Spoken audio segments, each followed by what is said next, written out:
This is The Speaking Show. I'm David Newman, and you're tuned in to the #1 podcast for speakers, consultants, and experts who want to speak more profitably.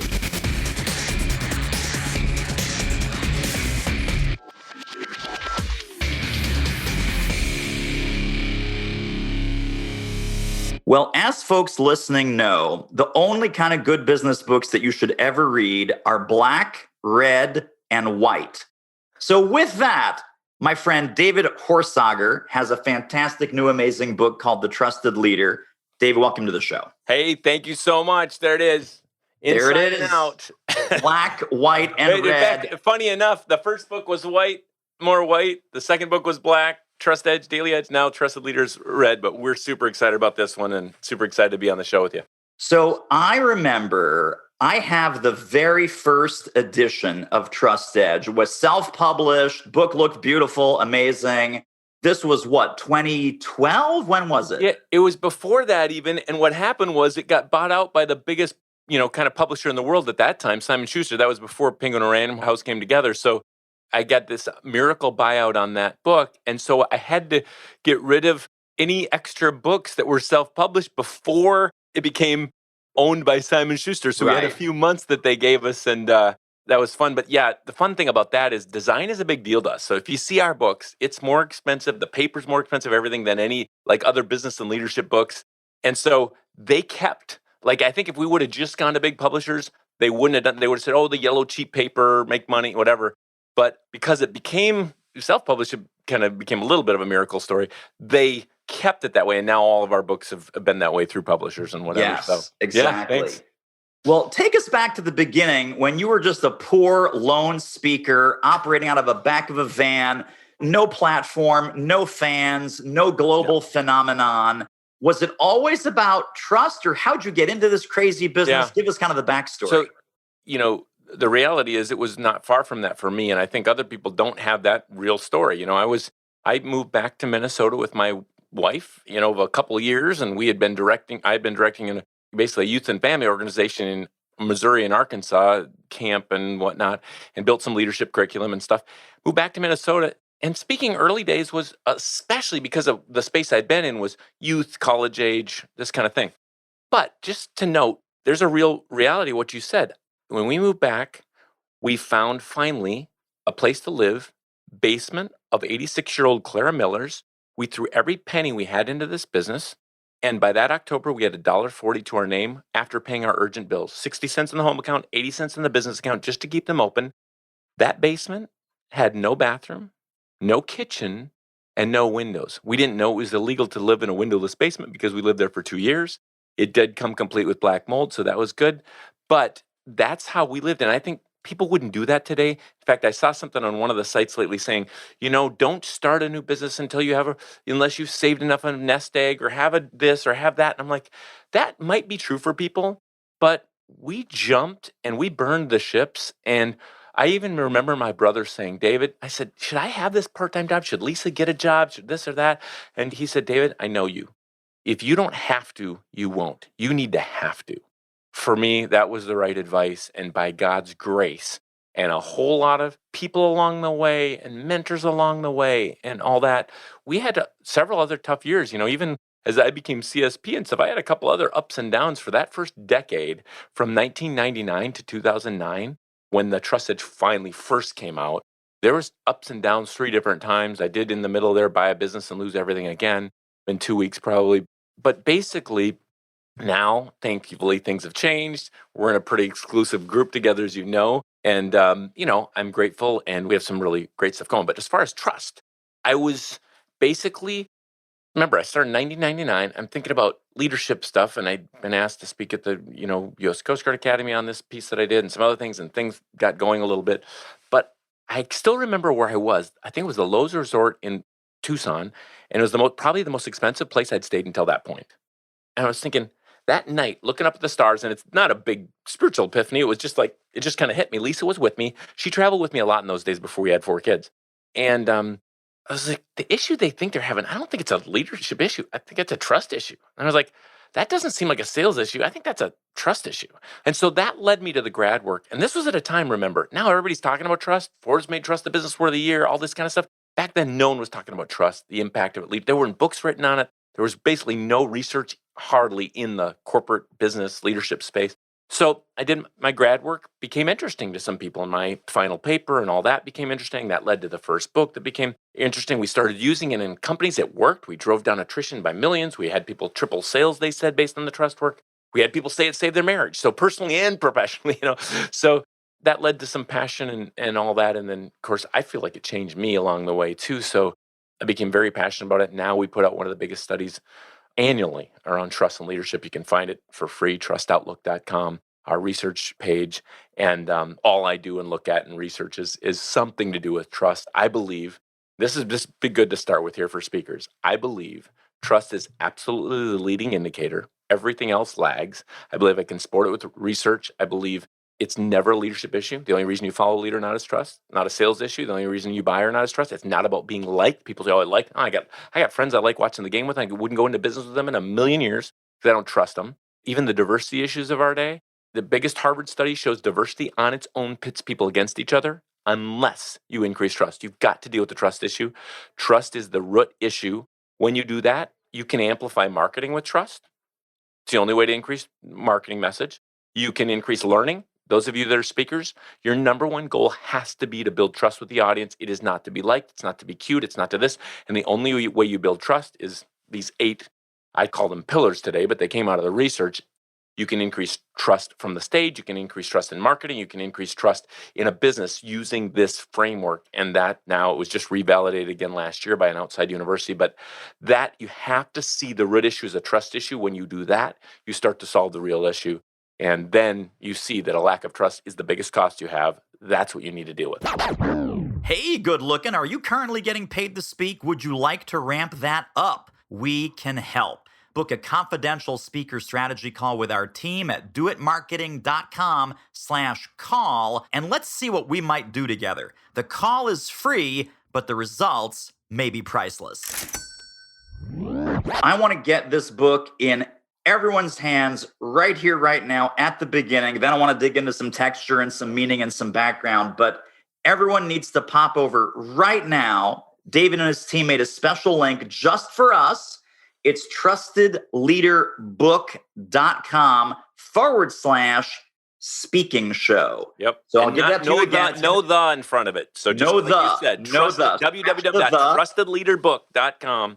trustedleaderbook.com/speaking show. And there's little extras and bonuses in there. And we'll talk about this as we get rolling. But I want to make sure you have that URL. And not just little extras. I mean, a masterclass. There's a pulse survey that our Trust Edge certified coaches get around the world. I mean, some pretty cool stuff.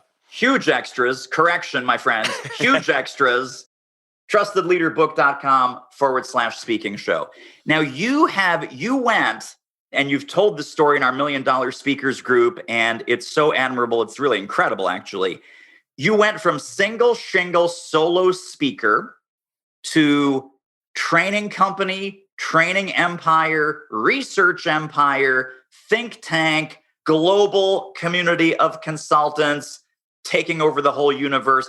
Talk about what was the blueprint. Give us what did you know and when did you know it, like they say in the criminal trials? What did you know, David Horsager, and when did you know it about how this empire was going to unfold? There's several parts, and I mean, I am thankful. I'm a person of faith. I'm grateful to God for the just people along the way, for sure. I look out at my offices now through my window. I see 6, 8 people here today.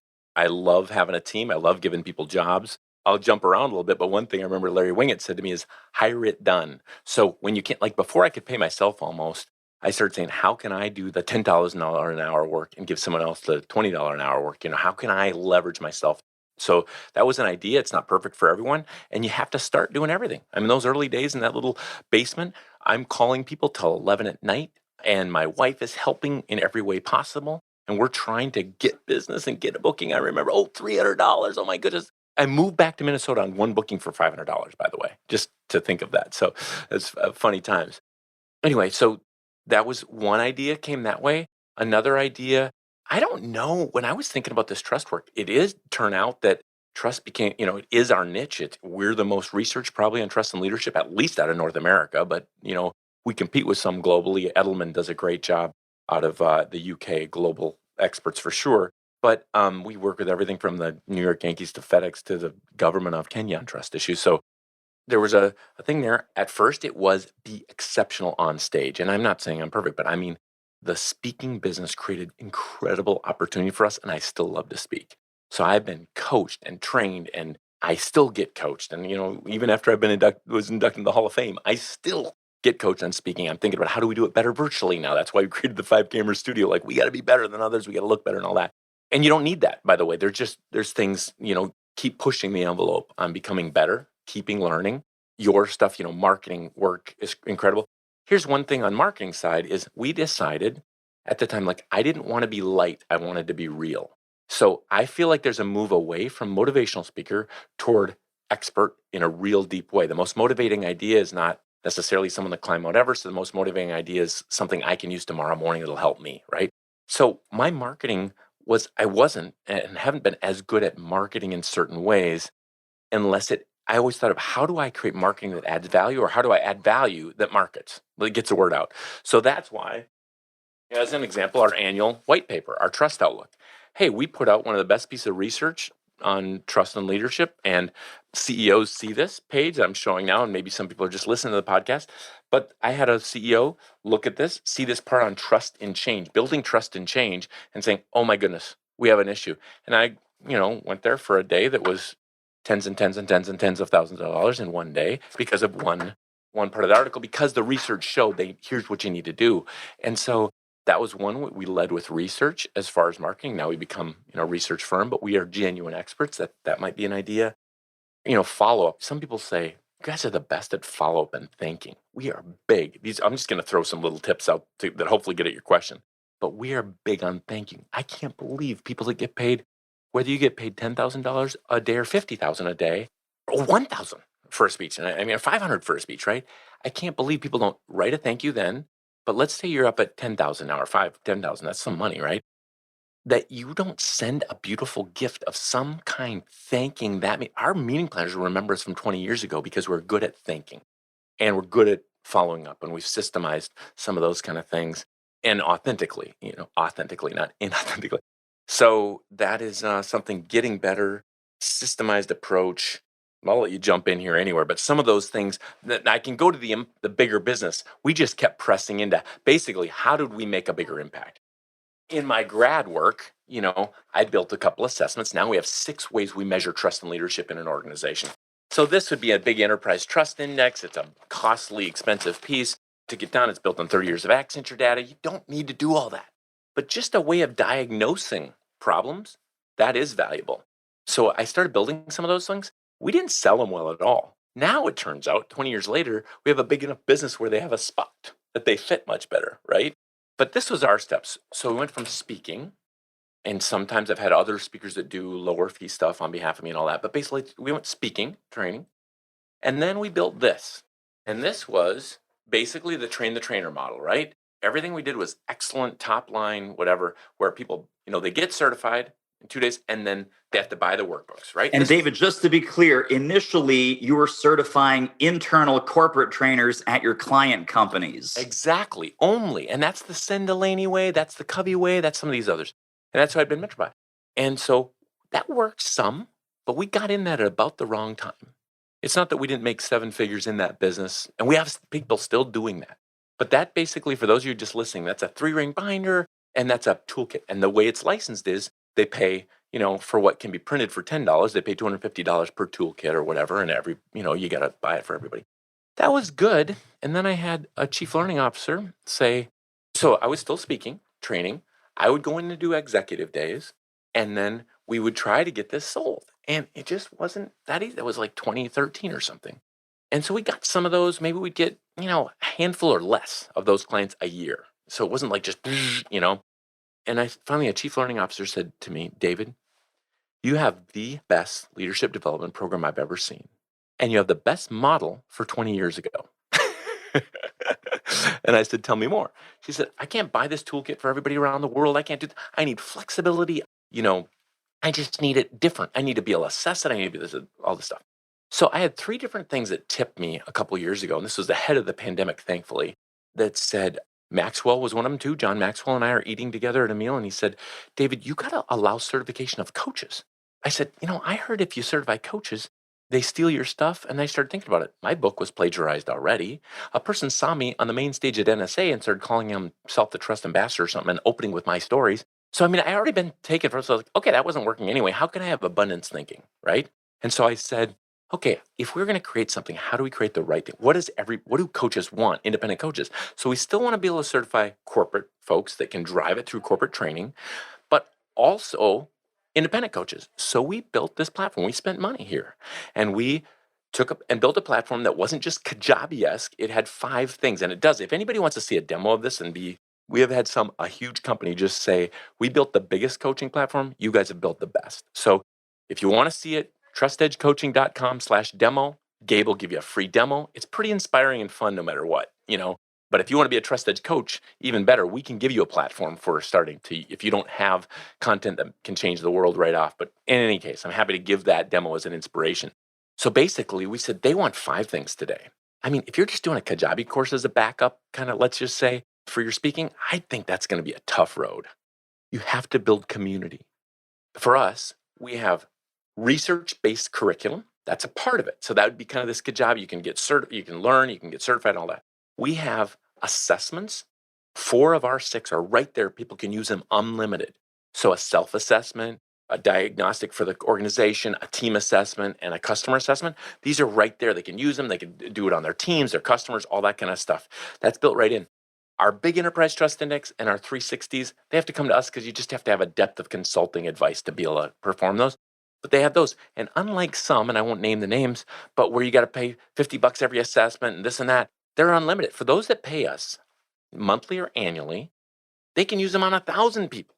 We just said, how's abundance thinking? Let's make it easy. So we have assessment part. So measurement they wanted. They want research-based content. They want community. So we kind of have a Facebook piece built, not Facebook, but a community piece built right in. And we have monthly calls with everybody.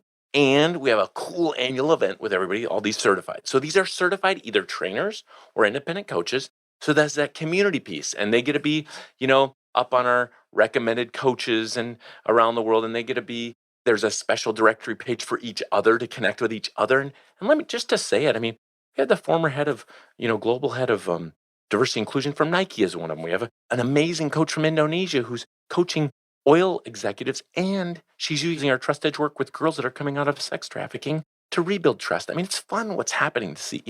We have the chief of the police of the city of Las Vegas certified. You have the dean at University of Nebraska and Penn State. So you have really interesting people that are bringing value here. We have some of our own NSA members that are certified, and it's really an amazing group, usually best of. It's really cool. So you have that piece. Then you have this resource piece that helps people use this for, just like we've done this work at CRC or University of Nebraska for a decade. They have ways to use this ongoing and build their business on this, from case studies to a video library to a whole lot of ways to reinforce and flexibly use our content. There's a coaching guide with tools. There's a training guide with tools, and they can self-print anything.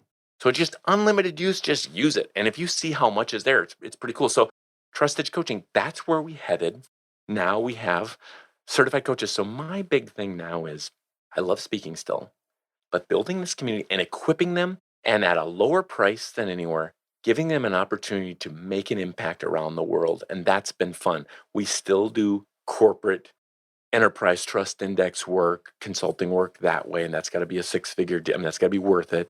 We're still doing work with corruption issues and, around the world with trust. But basically, that community has become a focus, and they can be either in a corporation, in an organization, or they can be independent coaches. And that's been a fun shift the last couple of years. And that's one other thing that you talked about. Sorry, I'm jumping all over. I hope your audience will. This is great. No, totally wonderful. So I remember when I think I just, got my CSP, or, I was just thinking, what are the people that are doing what I want to do? Because I didn't as much need to be I think there's a couple ways to build a business to be $1 million speaker. And when I became $1 million speaker in the first time, I basically had built, I got there just on speaking. Okay. So I built it to that on speaking, but I noticed something earlier about $1 million speakers group people. They had built a framework, and that's where research became interesting for me. Is like, this 8-pillar framework, I believe, and I hope without ego, but a whole lot of research, you can solve every organizational and leadership and sales issue against these 8. Now, I know every consultant says that, and I hate it when consultants say that, but I genuinely believe it with the research. That doesn't mean I can do it, doesn't mean it's easy, but if they have the language of these 8, they can solve against them. And that's what helps people. We see it happen. So back then, I don't know that I was looking for a framework, but I always was looking for ways of systemizing and going beyond me. That's what I was going to say is the 2 ways of going are you can do it just on you, me, name. That's an okay way. Be a celebrity speaker. I was never going toward that. So you'll see trustedge.com. I use that way more than davidhorsteiger.com. That was my pushing everything to beyond David, right? And all this work beyond me. And so I was always trying to build a business beyond me that would go there. But you might be a type of speaker that's like want to be celebrity. You're going to make little different choices if you're going that direction compared to building a framework that now I've had people come and want to buy my business, right? They're not going to want to buy a celebrity, but in my case, it's different because I built something beyond me. Now, interestingly, I'm going back to, we have the trustedleadershow.com, our podcast. We have a lot of things that are coming back to David being the face because we've learned when I am the face, it grows the business faster. And that's the cool thing about speaking. And a lot of your listeners, you can marry those well, and you can, speaking on its own can be an amazing, fun, awesome business, right? You can make an impact that way. But leveraging speaking to build a bigger business that makes an impact, and we're big on impact here, and changing the world and making a dent in the global trust crisis, and our mission of developing trusted leaders and organizations around the world. So, but what I've learned is I kind of had this maybe false humility, or I don't know what it would be, but it was kind of like, oh no, I don't want David to be up the front, up that. I want the business to be bigger. And it's like, get that out of the way. Hey, when David actually becomes more known, impacting more, the business and impact grows immensely. So we're now kind of both our focuses in a way. Wow, totally amazing. What a great episode. Wowza. Tell you what, if you want to ramp up your revenue as an expert who speaks professionally, you should really check out our free online training at doitmarketing.com/webinar. I want to ask you about sales. I want to ask you about book 1 versus book 3. I've got so many questions, and let's get right to it. So first book, global phenomenon. People listening might go, well, wait a second. I have this Trust Edge book. Yeah. They might not have the copy that I have with the nice red ribbon. Oh, you have to have very few of those. I'm telling you, I got it before it was like a thing. You got the red ribbon. I got the original. I got the OG over here. Yeah. So that was book 1. There was the book in the middle, which is kind of the fun workbook type of book. And now we've got Trusted Leader. How is Trusted Leader different than the original Trust Edge book? So the Trust Edge, and it's evergreen, and in spite of me, it's still selling. So it's 365 page. It's based on the research, but it's usable tomorrow. There's even questions to answer and all that. Still great, a foundational piece, right? But in a little over a decade, you learn many new ways of applying that work. And so I'll jump to that, but I will say what the Daily Edge is in the middle. The Daily Edge was just a tip book, and basically, I didn't want to become known as a productivity expert, and I'm not. But I looked at those productivity books from the 80s, and you remember them, and they're like 300 pages. I thought this was a productivity. I got 100 pages in. I didn't get an idea to use tomorrow morning, right? Or the productivity book would be like, I only take 5-minute meetings. I run over every relationship in my way. And I said, I built this on relationships, so I can't run over relationships, but I need to be more effective. So it's 33 or 35 3-page each tips that you can use to be more productive, but without the running over people. And that book, we didn't put any marketing behind it or anything, and yet it was put in bookstores in airports, and it was all of a sudden 10 weeks on the Hudson list. So it had its own shareability, and it was shorter and all that. So then my chief operating officer said a couple things. One, we've learned a lot of tips and takeaways people can use tomorrow morning as far as Trusted Leader. Number 2, we need it to be more shareable and shorter and get to the point quicker, because people want to use it. Say that 367-page book, that's okay for some readers, but we need something quick, easy to use and all that.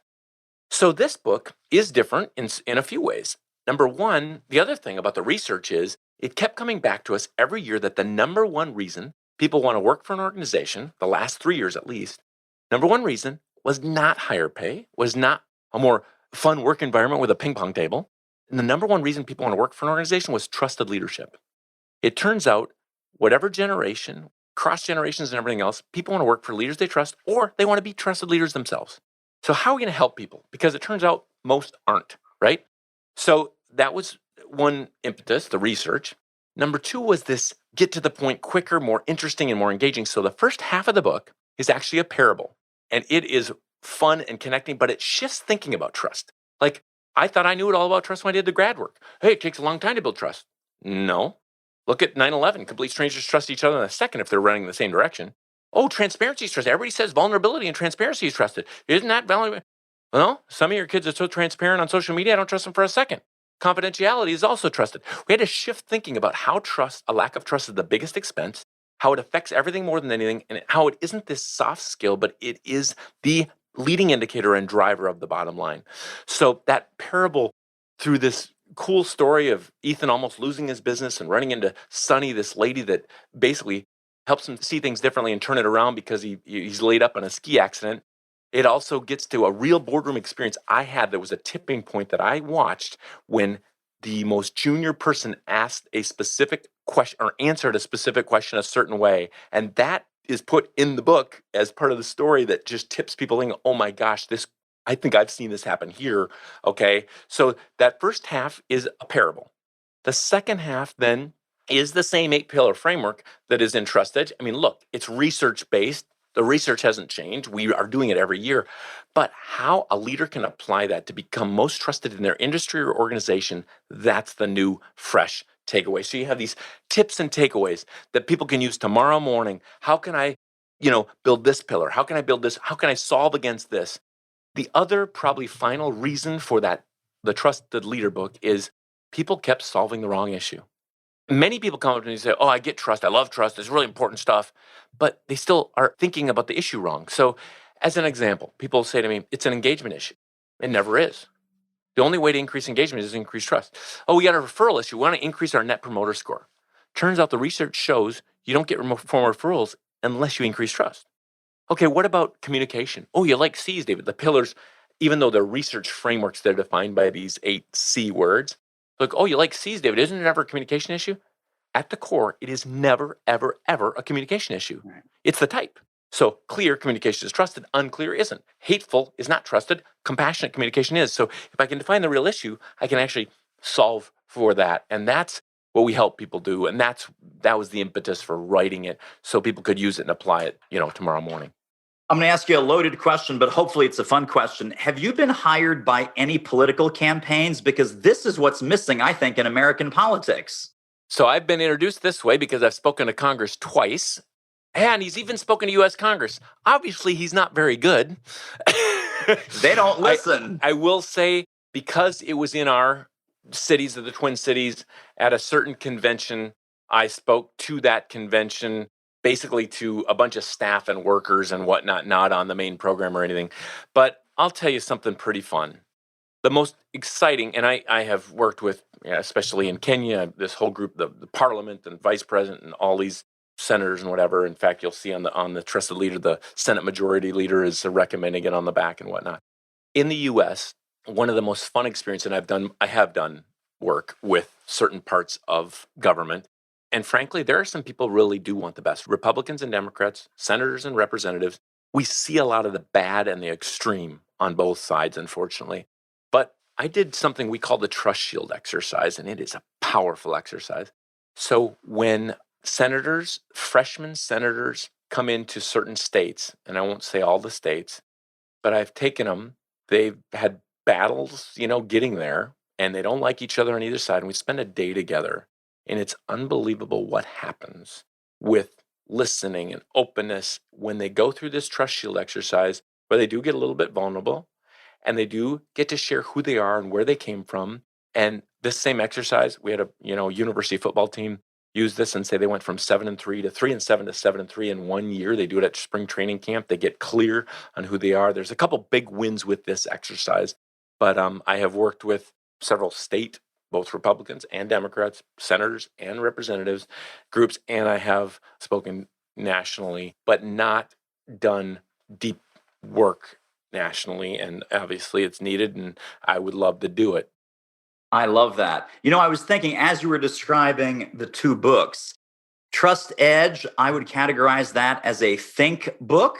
Mhm. And Trusted Leader, I would categorize as a do book. Practical I'm only action. smart enough, David Horsager, I'm only smart enough to write do books. Yes. I've never written a think book. I'm not capable of writing a think book, but I love the fact that you have the think book and then you have the tips book, and now you have this beautiful hybrid mashup in the Trusted Leader about things to think about, ways to think about it, left brain, right brain, creative, analytical, parable, research, actionable.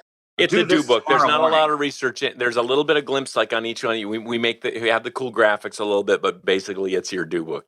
If you bought into our research and what we believe and how we've seen it impact the world and triple sales and change people, then here's what you can do about it tomorrow morning.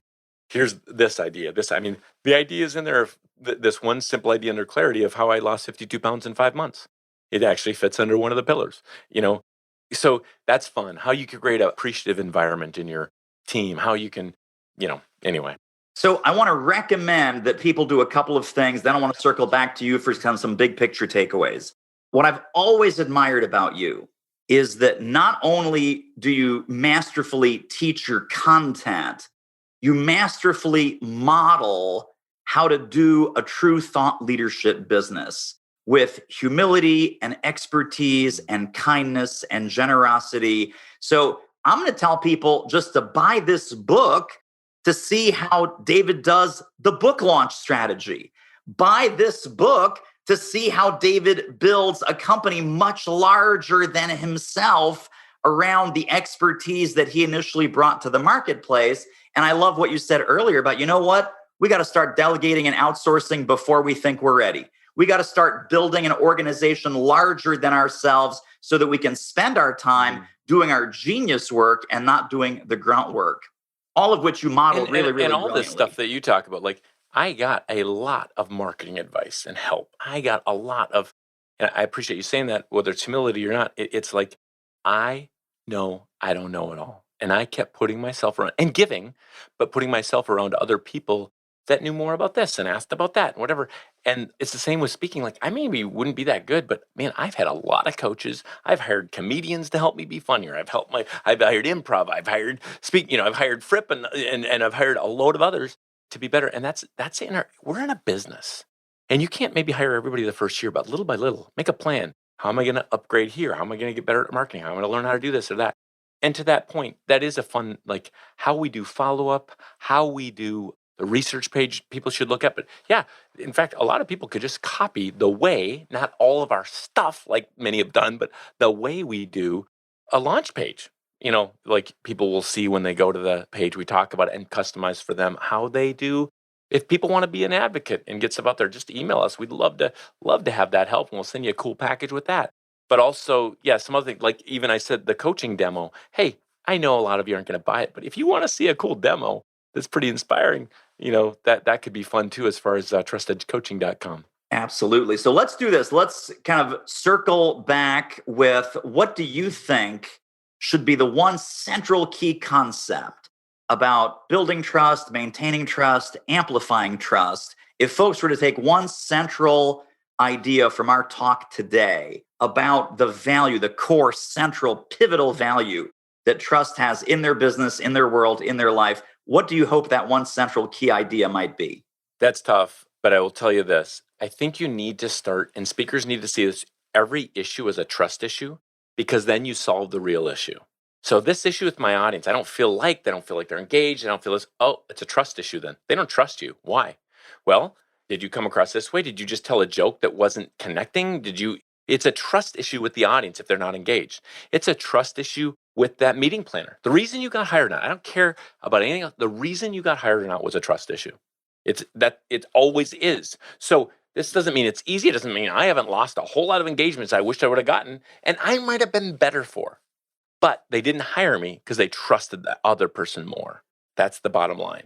Yeah. So then the second step is get to know this 8-pillar framework and see how you can solve against it. So you can go run through the framework and say, which one of these should I start on? Is that a clarity issue? Oh, people trust the clear and they mistrust or distrust the ambiguous. Is this ambiguous or is it overly complex? If I ever look, I used to be a professor. We overcomplexified everything.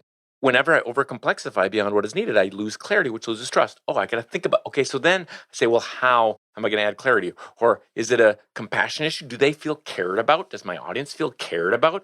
Am I connecting? Am I giving them results? You're a results guy. Look, people want to just give compassion and character and those parts of trust. But look, if I go in for amputation from that surgeon, it might be the most compassionate surgeon in the world. The wrong leg gets cut off, we got a problem. You got to get results. And so you have to, all 8 of the, it's hard for me to define it down to one because from the research, the 8 pillars were relatively co-equal. You could solve against any of them, depending on the issue. But get to know, see trust as a root issue, see these pillars and understand how they affect things. And I guess if I was going to leave you with anything as an idea, the last pillar is consistency. In the speaking business, if anything has worked for me, it has been the little things done consistently make the biggest difference, not the big things.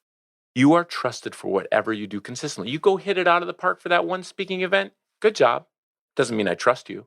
You've got bureaus want someone that's the same every time, on stage and off stage. They want to know what to expect. They want to know that your marketing material, if you are awesome on stage, it also feels awesome here. Also, your website's awesome. Also, it's the same feel. You don't have to overcomplexify things and have the most expensive of everything, but it's got to be, don't have things you can be, every decision you make, decide. Okay, is this something I'm going to commit to doing consistently? Because whatever you do consistently, you'll be trusted for. If you're late all the time, I will trust you to be late. The only way to build a reputation in this business and the only way to build a brand is consistency, sameness, over and over. And then we get better and better over and over. But that would be one thought. Tremendous. Now, we're going to put all of these links in the show notes. Let's review every goodie, every link where we want people to pick up the book, do the coaching demo, run us through the list again, and we're going to have this directly under this episode, so you can click on them right here. But David, talk us through what they are. I'll give you everything, but our sites are all intermixed. You can find them together. The Institute is Trust Edge Leadership Institute, but trustedge.com, you can find everything. davidhorsager.com, you can find about me, YouTube channel, hundreds of videos of me all over in the podcast.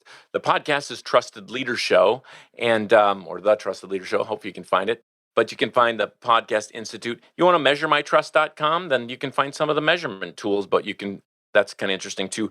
The big one for our listeners today is www.trustedleaderbook.com/speaking show. That's where you can get the newest book. Or you can buy it anywhere, Amazon, Barnes & Noble, whatever.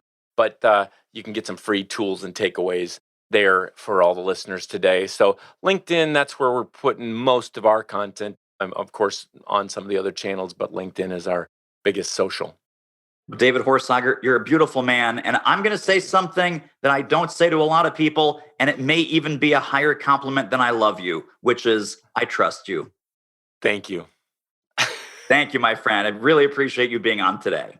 Thank you so much. Well, that wraps up another episode of The Speaking Show. Hey, tell you what, if you like us, rate us and review us on iTunes. Subscribe. Tell a friend. Go grab the notes and downloads and extras at thespeakingshow.com. See you next time.